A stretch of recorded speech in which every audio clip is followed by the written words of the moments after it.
Hey everyone, it is Nick with the Backlog. Welcome back to Deadhaus Sonata news. Really huge info dump update today, no bullshit, let's get into it.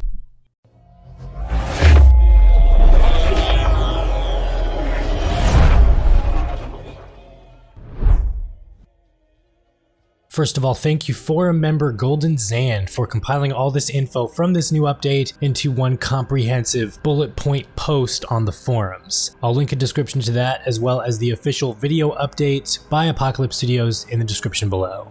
Okay, let's get down to business. Overhauling the artwork is the first thing Apocalypse Studios addresses in this video. The characters you see in the Founders Pack page promotions like the Vampire and the Lich, it's all gonna change. The art style is already in the works of changing from that lighting update, and because they are so early in development, things are of course subject to change and they're already on their way to doing. They said they are going with a much darker art direction. We're very excited about that. And that's always a good thing. Also from this update, we get a really brief look at the world map, or part of the world map. I'm excited for that. I need more. I need a full map. I need a poster of this map. I need a mouse pad of this map. Give me the map.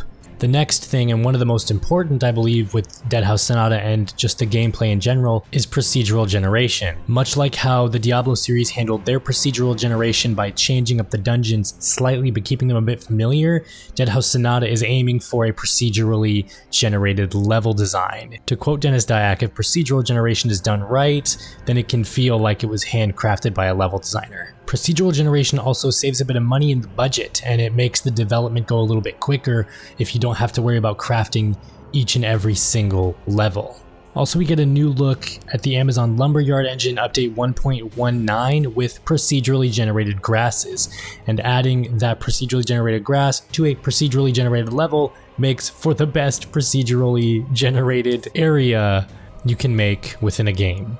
We meet some developers like Wraiths, a character artist, John Vanderbar, a VFX artist, and Steve Kupani, the composer of Deadhaus Sonata, whose music you can hear in the background of this video. Next up, we finally get to see gameplay of the Revenant, and it looks like in my speculation video on the classes, including the Revenant, the Vampire, and the Lich, I was actually right. You can see the different ability markers on the bottom of the screen. So far, one is selected, and the others are blacked out. So that one that's selected is probably his stance that he's using, his attack stance or whatever, and the other ones are different stances.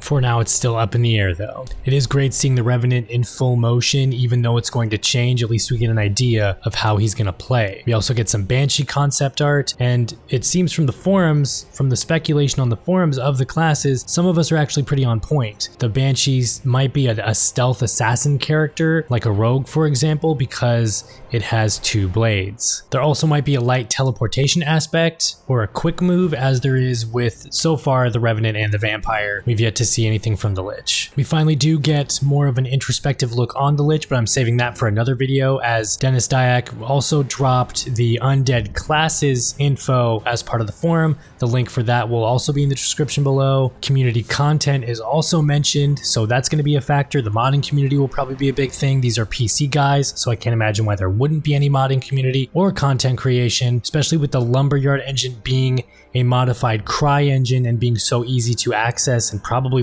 pick up and learn. Creating community content is going to be more streamlined than normal. One final thing is we do get more of a look into the Amazon Lumberyard engine. Now, I'm not a game developer at all by the slightest means in any way, shape, or form, but just from the looks, the quick glimpses we get of this Lumberyard engine, it seems like it's really easy. It's drag and drop, it's quick to use, and for professional developers or people or anyone really wanting to get into game development, it's a free engine. Gone is Unity engine, and I think the Amazon Lumberyard engine is probably going to be the new replacer instead of having to use the Unity engine for your games. Integrated stacks and all this gaming technology and terms, it just seems like an easy streamlined engine. Robust, I have to get the word robust in there also somewhere. These are just quick bullet points of the full video that Apocalypse Studios dropped. Again, the link for that video, the Apocalypse Studios website, some links to the forums, they're all going to be in the description below. Next time on Deadhaus Sonata news, I'm going to be talking about the Undead Classes. Again, a link to that will be in the description below. If you want to read up on that whole thing instead of waiting for the video, I'll be talking about that in the next one. For more Deadhaus Sonata news and info, tips, anything related to that, keep it here to the Backlog.